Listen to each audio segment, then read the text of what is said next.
Welcome to our channel. Today we how to verify chargeback eligibility with Chase step by step clearly. To verify chargeback eligibility with Chase, begin by gathering your transaction details. Log into your Chase account through the mobile app or website. Navigate to the Account Activities section to find the specific transaction in question.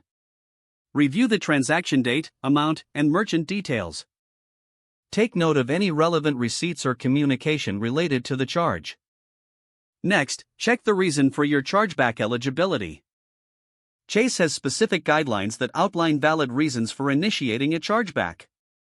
Common reasons include fraudulent charges, failure to deliver products, or incorrect amounts. Visit the Chase Help Center to review detailed chargeback policies.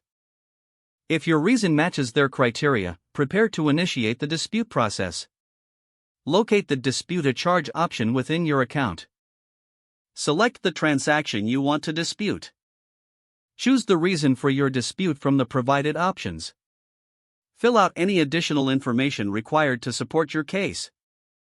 Submit your dispute request and make sure to take note of any confirmation details. Lastly, monitor your email and Chase account for updates regarding your chargeback status. If the page does not load, refresh the browser or try again in a private or incognito window. Make sure you are using the correct email address, then retype it carefully to avoid small typos.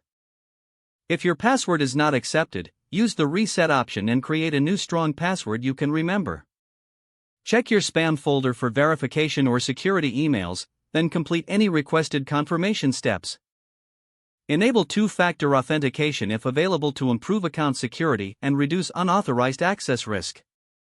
After signing in, review your profile details so your contact information and settings are accurate and current. If you see an error message, note it down and try again after restarting your device and internet connection. Log out when you finish, especially on shared devices, to keep your account and payment information secure. If the page does not load, refresh the browser or try again in a private or incognito window. Make sure you are using the correct email address, then retype it carefully to avoid small typos. If your password is not accepted, use the reset option. Check your spam folder for verification or security emails, then complete any requested confirmation steps. Don't forget to like this video and subscribe to our channel for more step-by-step tech guides.